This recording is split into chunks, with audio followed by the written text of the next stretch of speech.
बहुत समय पहले एक जंगल में टूनी चिड़िया रहा करती थी। दुर्भाग्यवश एक एक्सीडेंट में उसने अपने पति को खोया था। टूनी चिड़िया की एक बेटी थी, उसका नाम छुटकी था। माँ, आज तुम कहीं नहीं जाओगी, मेरे साथ घर पर ही खेलोगी।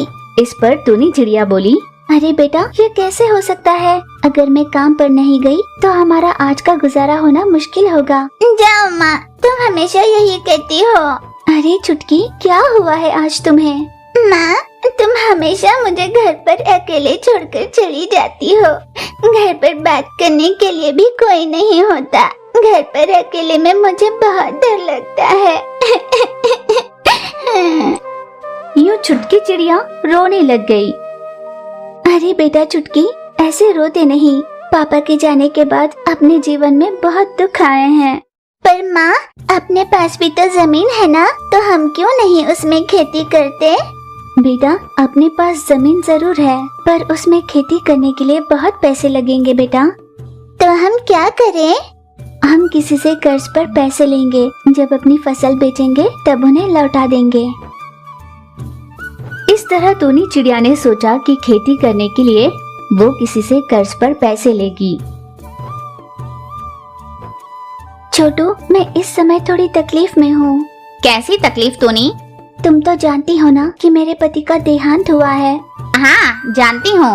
उनके जाने के बाद घर चलाना मुश्किल होता जा रहा है, इसलिए हमारे पास रही थोड़ी सी जमीन में मैं खेती करने की सोच रही हूँ। ओह अच्छा। पर खेती शुरू करने के लिए मुझे कुछ पैसों की जरूरत पड़ेगी। मेरे पास पैसे नहीं है टूनी, पर अब तुम्हें जरूरत है, इसलिए मैं तुम्हें एक उपाय बताती हूँ। हाँ बताओ। अपने गांव में मही नाम का एक बहुत बड़ा साहूकार है। वो जरूरतमंद को पैसे उधार पर देता है। तुम जाकर उससे मांग लेना, वो तुम्हें पैसे जरूर देगा। ठीक है छोटू। छोटू तोती के कहने पर टूनी चिड़िया मही चील के पास कर्ज मांगने चली गई। कौन हो तुम? मेरा नाम टूनी है। अच्छा, बताओ कैसे आना हुआ? दरअसल मैं अपनी जमीन पर खेती करना चाहती हूँ और उसके लिए मुझे कुछ पैसों की जरूरत है। ओह अच्छा, कितने पैसों की जरूरत है? मुझे कुछ 25,000 की जरूरत है। मैं पैसे दे दूंगा, पर हर महीने बिना चुके ब्याज के साथ पैसे लौटा देना। जी जरूर। इस तरह टूनी चिड़िया ने मही चील से पैसे ले लिए। टूनी चिड़िया पैसे लेकर घर पहुंची। माँ, क्या गांव में किसी ने हमें उधार में पैसे दिए? हाँ बेटा। किसने माँ? मही नाम के एक बहुत बड़े साहूकार है। अच्छा। अब पैसे तो मिल गए हैं, अब कड़ी मेहनत करना ही बाकी रह गया है। माँ, मैं भी तुम्हारे साथ मेहनत करूँगी। चलो बेटा, सबसे पहले हम खेती की जमीन पर चलते हैं।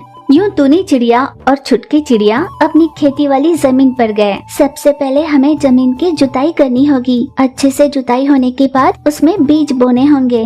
ठीक है माँ, मैं तुम्हारे साथ खूब मेहनत करूँगी। यूं टूनी चिड़िया और छुटकी चिड़िया ने साथ में खूब मेहनत की और बीज बो दिए।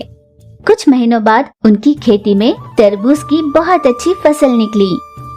उन्होंने तरबूज को तोड़े, मार्केट में बेचा और बहुत सारे पैसे भी बनाए। बेटा, देखा तुमने, हमने मेहनत की तो कितने सारे पैसे कमा पाए हम। हाँ माँ, आज मुझे बहुत खुशी हो रही है। इतने में उनके घर पर मही चील आया। क्या बात है टूनी, तुमने तो पैसे ही नहीं लौटाए? जी मुझे माफ कर दीजिए, दरअसल आज ही पैसे हाथ लगे हैं। ठीक है, ब्याज को मिलाकर पूरे 1 लाख लौटाने होंगे। मैंने आपसे 25,000 ही लिए थे। तुमने मुझसे पूरे 50,000 लिए थे। अगले गुरुवार तक सारे पैसे लौटा दो, वरना तुम्हारे घर की ये सारी चीजें, तुम्हारा घर और साथ ही तुम्हारी बेटी को भी अपने साथ घर ले जाऊंगा और काम पर रखूंगा।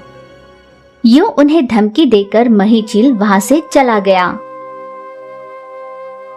माँ, साहूकार ने हमारे साथ कितना बड़ा धोखा किया। हाँ बेटा, अब मेरी समझ में नहीं आता मैं क्या करूँ। माँ, तुम चिंता मत करो, हम कुछ सोचेंगे। दिन बीते। एक दिन छुटकी चिड़िया मंदिर होकर आ रही थी। रास्ते में उसने बेहोश पड़े एक कबूतर को देखा। लगता है कोई बेहोश हो गया है। फिर छुटकी चिड़िया ने कबूतर की मदद की और उसे होश में लाकर घर ले आई। आप कौन हो और ऐसे बेहोश क्यों पड़े थे? मेरा नाम लूसी है। कड़ी धूप के कारण मैं बेहोश हो गई थी, पर सही समय पर तुमने भगवान की तरह आकर मेरी मदद की। ये 2 लाख रुपए अपने पास रखो और खुश रहना। यूँ लूसी कबूतरी ने उसे पैसे दिए और वहाँ से चली गई। बेटा, कि भगवान खुद ही अपनी मदद करने के लिए लूसी के रूप में अपने घर आए हो। हाँ माँ। फिर टूनी चिड़िया ने तुरंत 1 लाख रुपए लिए और साहूकार मही झील के पास जाकर उसे दे दिए।